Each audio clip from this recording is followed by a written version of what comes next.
Outlander is a sci-fi Metroidvania. That is how Souls-ish it is. I kind of forgot how Souls-ish it is thematically and how tough it is, and I just love. Many have labeled this as the Dark Souls of puzzle games. Prepare to roll. Souls-like difficulty curves. There are a few points though where the design does feel a bit gamey. It's just a line through a bloody maze. How hard can it be? Yeah, but it's because the rules keep changing. It's so frustrating. I don't think I've ever played a game that has made me feel so smart and so stupid at the same time. So what did you do? You rage quit? No, even worse, I used a guide. You know I'm not usually a fan of the walk 'em up genre, but this really turned me around. It's totally engaging. I mean, would we even call this a walk 'em up though? I think so. You're moving about the environment. There's not much to interact with. You're reading notes and picking up stuff and throwing it on the ground. Yeah, I mean, I suppose. But even just the way you climb and rappel your way through the wilderness, the narrative choice, and just the items you interact with. You know, I associate walk 'em ups with being more abstract or arty, whereas this is definitely a game. You get a fulfilling game experience out of this.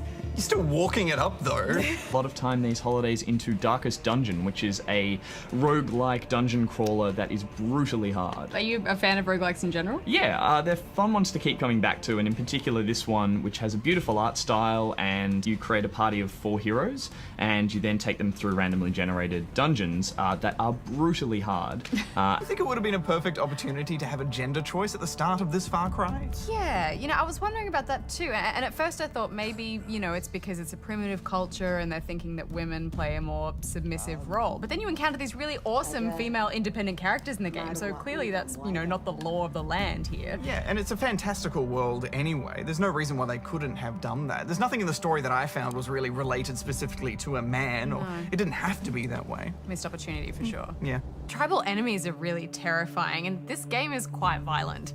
Which, you know, makes sense when you're dealing with a ruthless, primitive world of clubs and spears, but it's still confronting seeing the aftermath of your encounters. I mean, I'm all for combat and defending myself, but I could have done with a little bit less bashed in heads and guts pouring out.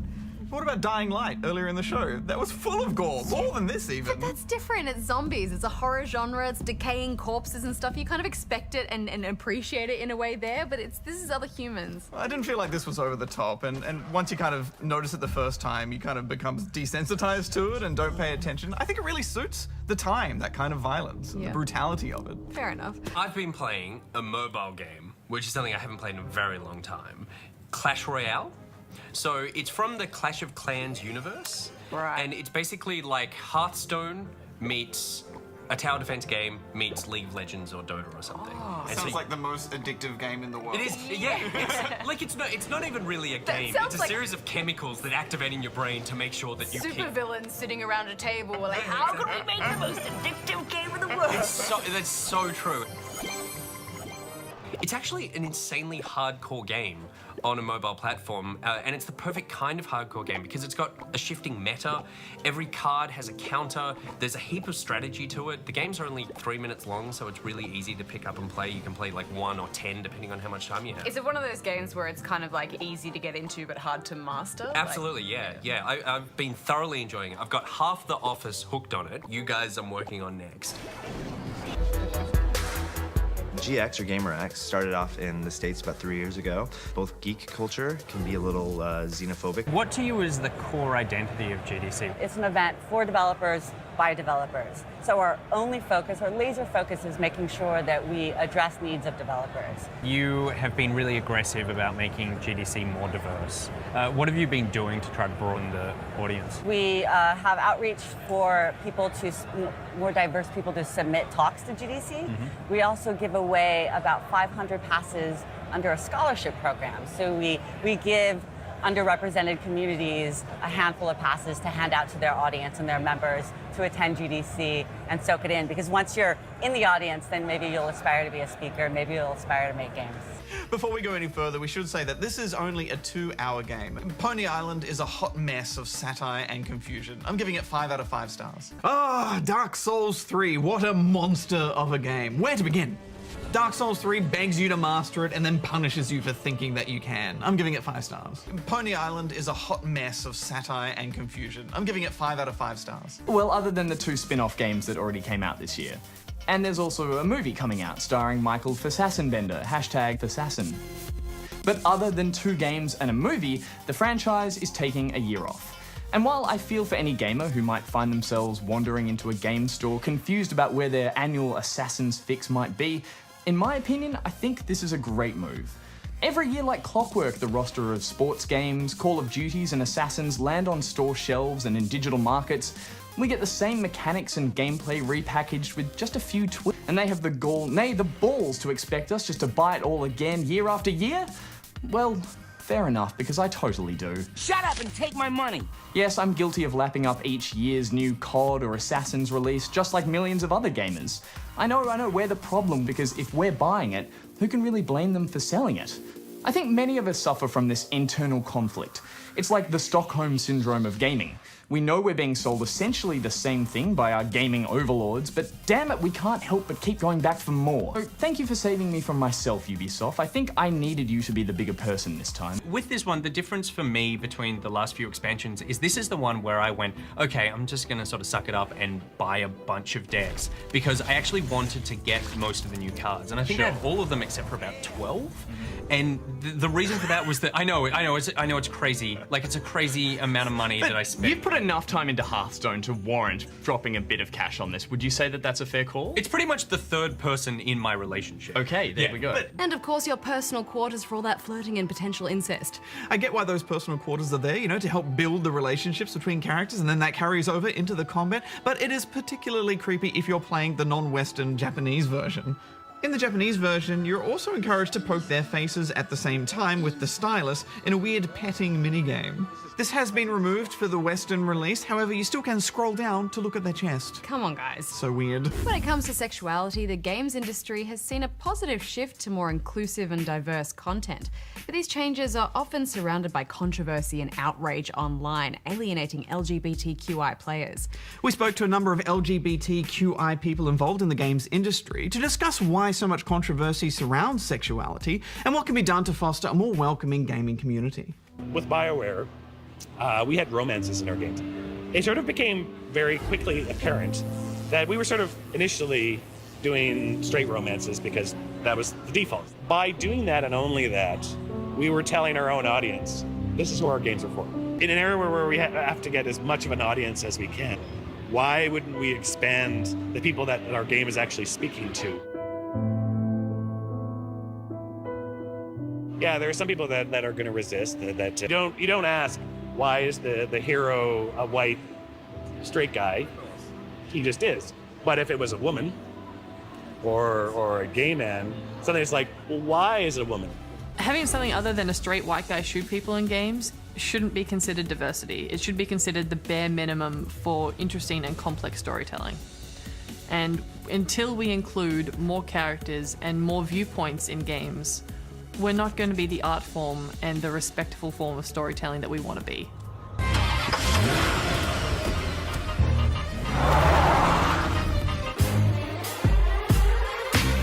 I was even excited about Elder Scrolls Online. Really? Yeah, absolutely. Because of the, the whole level cap. There's no level thing anymore. How's that going to work? I don't understand That's going to be like normal Skyrim. You just go out there and experience things, and some stuff's going to be a bit tough. Yeah, I'm even pumped for that. Fair enough.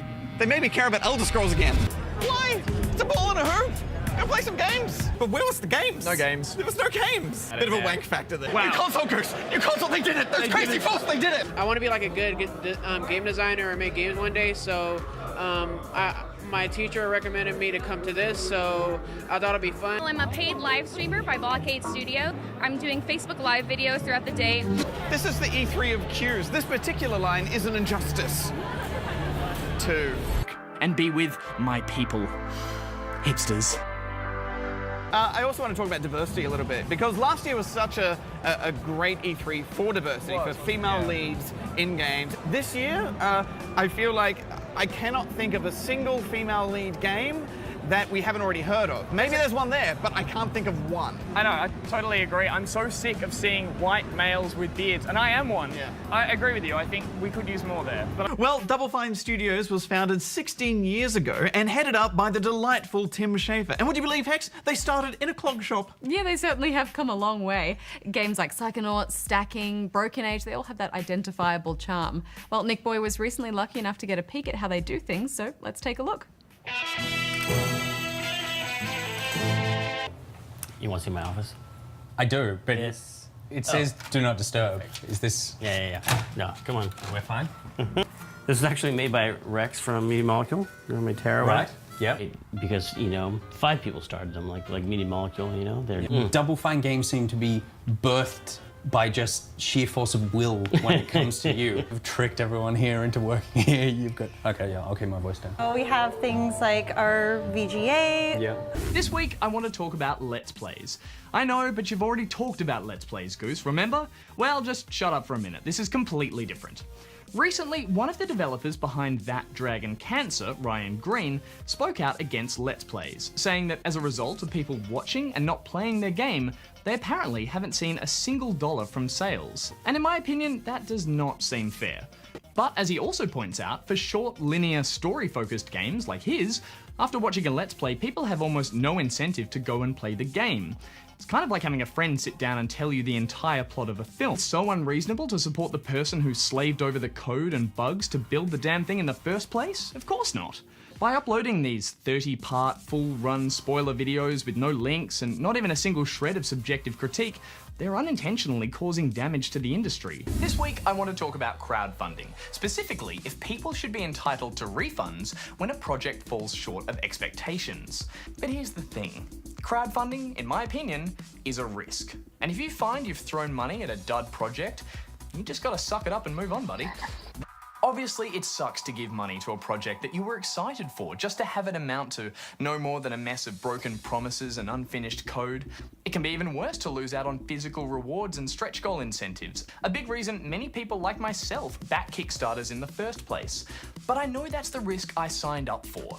Would I be pissed if it failed? Sure. But would I demand my money back from a failed dev whose dream of a finished game now lies shattered at their feet? No, I'm not a monster, just leave them alone. Crowdsourcing is a gamble, and like any gamble, you gotta be prepared to lose. If you are going to back a project out there, you have to brace yourself for the fact that you are not buying a product. You're funding an idea. Number 1, should I send a death threat? No. I mean, seriously, death threats. When did this become normal? Now, the reason I bring this up is, of course, No Man's Sky, which has been on a long, much hyped and often delayed path to release. And for some reason, some people figured that delaying their massively ambitious, interesting game to try and make it as amazing as possible for us to enjoy is a good enough reason to send death threats, which, just to reiterate, it is not. These are video games. If we let this vocal minority of whining jerks drown out the decent and supporting voices out there, many of these devs might just call it quits by a committee of internet trolls. Talented people are willing to work so hard to create interesting and awesome games like No Man's Sky in the first place. And to prove that these devs are human, I'll leave you with a quote directly from Sean Murray's media release. I don't know how you'll feel. I don't know if we can ever live up to the hype we've generated. Sometimes knowingly, often not. But if for one small moment I can make some people feel that they've stepped through a science fiction book cover, or to think briefly about the size of our universe, then I'll be happy with that. A concrete statement, there will be multiplayer, you can find your friends. Also need to start mining your resources. These are the materials that you'll need to fix and power things, and then upgrade all your equipment. And using that mining tool was really satisfying. Wondering why on a TV show about video games, I'm looking at a paper card game. But where was the games? No games. There was no games. If there was an oversaturated genre that actually required real skill to play, it would be MOBAs. Hex, describe Fallout 4 for me in 3 words. Sprawling, lonely, and fatiguing. How about you? Ambitious, repetitive, exciting, unfinishable. God, that was 4 words. Yes, much like Fallout 4, I tried to cram too much in there. Todd Howard here from Bethesda. Want to wish a happy 10th anniversary to everybody, the whole staff at Good Game. Keep it up, we'll see you another time. This week, I want to talk about Bethesda and their recent game review policy. Put out a statement saying that they won't be sending media their games for review until one day before the games were released. Not to mention, this is going to encourage a heap of rushed reviews in order to be the first to get some of those sweet, sweet hits. Reviews like, Fallout 4 was great, it didn't even feel like an apocalypse, 4 stars. Oblivion was shit, I spent the whole game stuck in a jail cell, 2 stars. The thing that I guess boggles my mind the most about all of this is the fact that Bethesda games are good. Few publishers have such a great hit record. I mean, Fallout, Skyrim, Doom, Wolfenstein, Dishonored, we're talking some of the best games in the business here. So why not have some confidence in your products and let reviewers actually help build hype for you? I mean, how are you going to put all those 10 out of 10 reviews on your ads now, huh? Maybe it's because of the fact that they have built up such a strong relationship and respect amongst gamers that they can do this and not get completely eviscerated. But they're still manipulating the discussion around their games by cherry-picking these key influencers, who are obviously going to feel obliged to portray them in the best light, lest Bethesda decree them unworthy of future support. Since I had been such a great supporter of all of their series, Bethesda have kindly sent me Skyrim early. A promotional pre-release copy of Skyrim Special Edition sent me by the legends at Bethesda. I mean, look at it this way. Established games media and game publishers are kind of like an old marriage. Sure, some of the spark may have gone and reviews may take a little longer to get up. And yes, we're jealous of the new, young, easily influenced thing on the scene. But remember, we've spent years developing this relationship through the highs and the lows.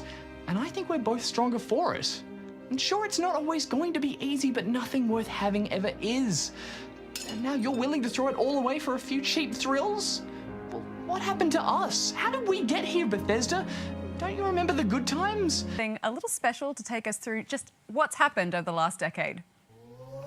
Hashtag Gamergate is a thin veil masking misogynist tendencies leading to threats and harassment of female gamers.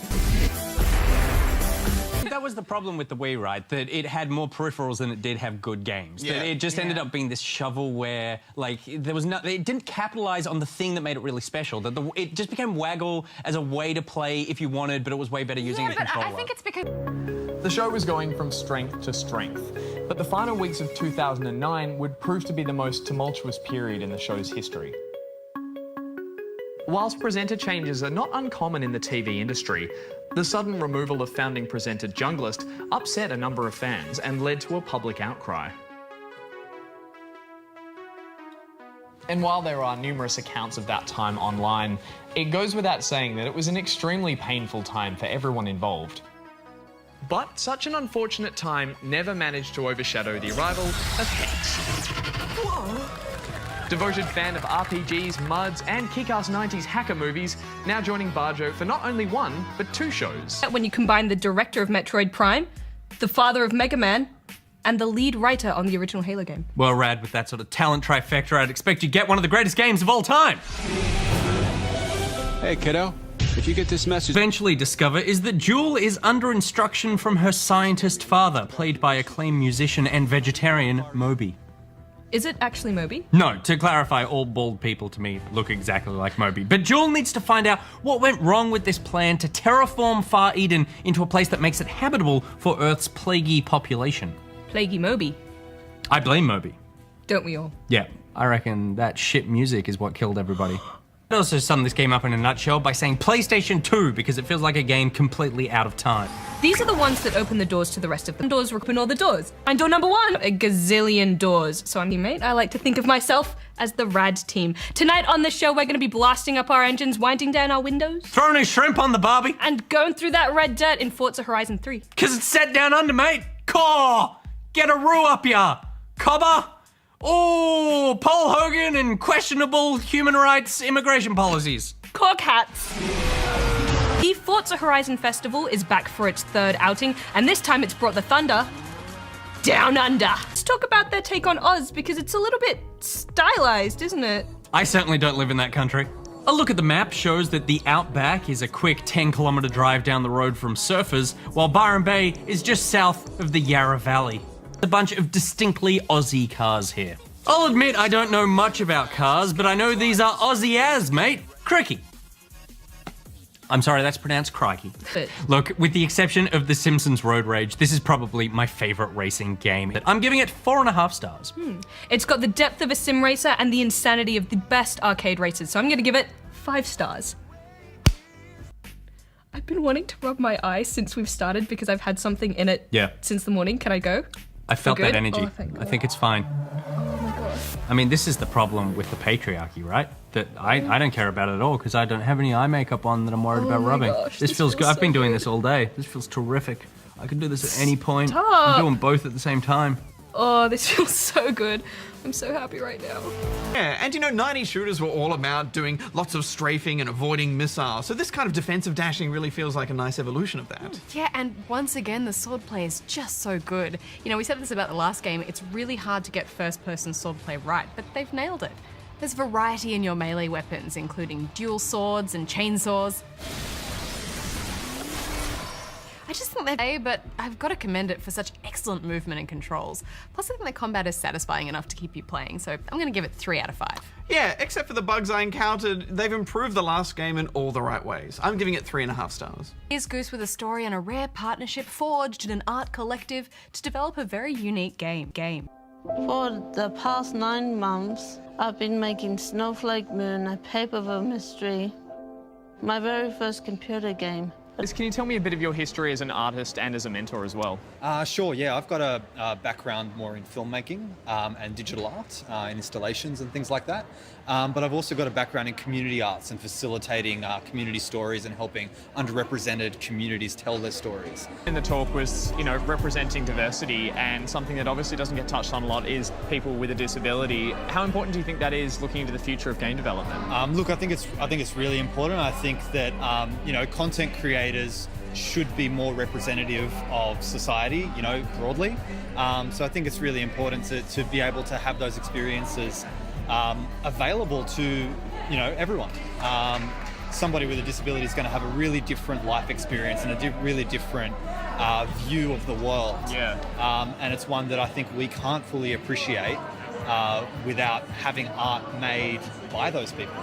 Story, and you'll be able to play Sky's finished game really soon. Just keep an eye on snowflakemoon.com. Music rhythm game is what? A rhythm violence game, Bajo. Yeah, and the difficulty of it too. You need to concentrate so hard on that twisting, turning timeline, trying to interpret what's coming towards you. Good music rhythm game needs to be super challenging. Yes, also it will destroy your thumbs. Oh, did you find you were just pushing really hard on the X button for some reason? Yeah. Die, die, die, die, die. Hey Hex, do you want to go down to the studio and do the Doom review? Yeah, why not?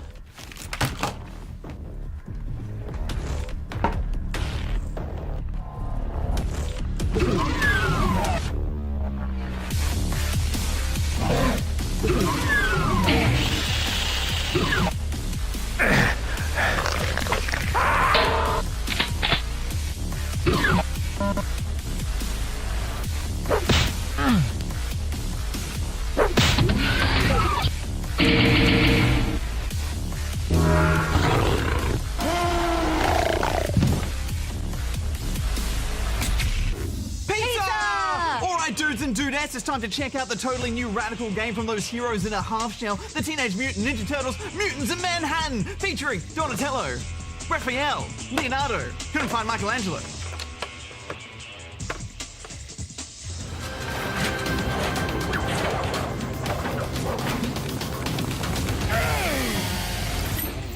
Cowabunga, Bajo!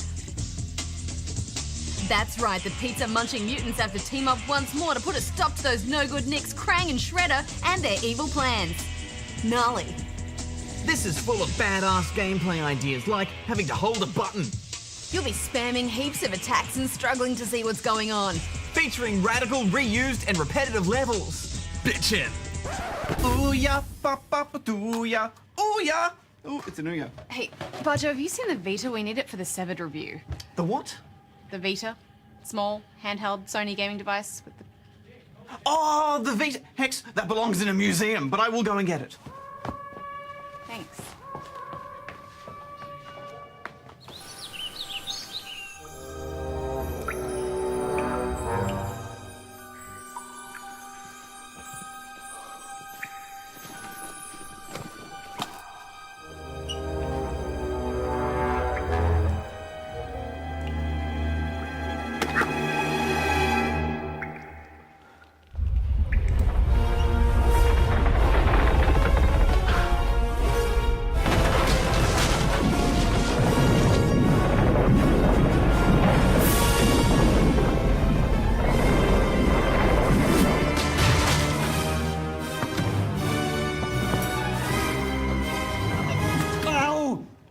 Owie, ow! Hex, I did it. That's great, but this is a PSP. I'm off! Preferred a little bit more story setup, but the reason why I think there isn't enough to get you started is because they've put a lot of money into this animated film, Kingsglaive, which they expect everyone to buy and watch. You'll notice it's still in the seal because we have a game to play. We're not going to watch a 2-hour cutscene. Mastering flight at last, Otis rises literally to the challenge. This looks like a platformer, but as you are flying most of the time, you don't really jump about on platforms that much. In fact, Owlboy completely nails nostalgic gameplay without ever feeling dated in design. Yeah, that's it, isn't it? And it's paced so well. Watch Dogs 2 continues the hacker franchise that projects a not too distant future where no one's data is safe, where your personal information can be exploited at the whim of sinister corporations. In the first Watch Dogs, you played as boring white guy vigilante Aiden Pierce, who hacked with a vengeance in a solid but average open world shooter. Yeah, it was an interesting concept, but it just felt a bit soulless, didn't it? Now, set in a fictionalized version of San Francisco, Watch Dogs 2 does its best to inject a little more life into its setting. Following the capital sky to forced obsolescence. For starters, the lead protagonist, Marcus, is much more likable with, dare I say it, a personality? Not to mention the lead protagonist is African American, which is awesome, and why aren't more games pushing for more diversity? But Watch Dogs 2 even features a trans character. I have to say, hats off to Ubisoft. Overwatch is an online team-based shooter that features a huge roster of characters. They nailed that easy-to-learn, hard-to-master design, which is a core philosophy of Blizzard games. Before we wrap up, we should mention that this does sit in that high price range of $90 like Battleborn. When I'm not playing, I'm sitting there thinking about playing. It's just so nice to have a team-based game that's so rich in variety and rewarding to play. So I'm giving it 5 out of 5 stars. Here's has a look back at how Blizzard became one of the pillars of the industry. Making games is a complicated craft, and making great games is akin to pulling off a miracle. But one studio has pulled off that miracle time and time again in almost every genre it's tackled. In its own words, Blizzard is a company dedicated to creating the most epic gaming experiences ever. It's a developer that loves its fans and rewards them for their loyalty. It's helped shape the entire gaming world, helping foster esports, new genres, and communities like almost no other developer, all while continually setting the bar for innovation, polish, and design. So Blizzard, congratulations on an exceptional 25 years. And here's to 25 more. I'm looking forward to having more arguments with you about why I think Overwatch should win. It's obvious what Game of the Year should be for 2016. Tell me a negative. It's obvious. Tell me one negative thing about Overwatch. We all know. I mean, we all know. There's nothing bad about it. It's only good. 21-6. What a year. It was a year of Overwatch. Overwatch is all we need to talk about. It's a perfect game. Let's talk. Played this brilliant online multiplayer competitive game. Since its official release in March this year, Blizzard have done what they always do, which is polish and tweak and nerf and buff characters to make this perfect game even more perfect. And the memes that just keep coming out of this game. Such classics as when the enemy thinks they have a chance of winning. Everyone who plays this game online has fun. And as if that wasn't enough, Overwatch has done some great things in esport. 2016. Wow, you sucked. I mean, seriously, we watched as the world seemingly went from crazy to crazier.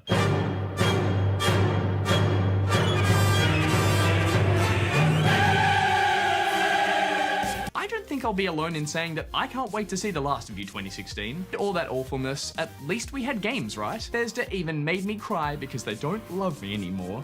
No matter how awful the world around us gets now, we can always take heart in the fact that there's a Zubat or a Rat-a-tat nearby waiting to be caught.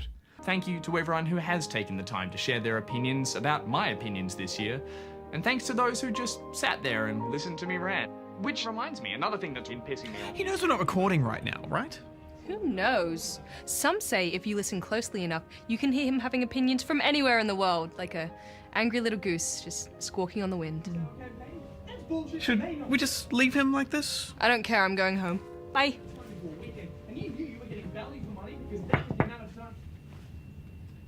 That was the amount of time you expected from a game, and that's how I feel, because that's my goddamn opinion!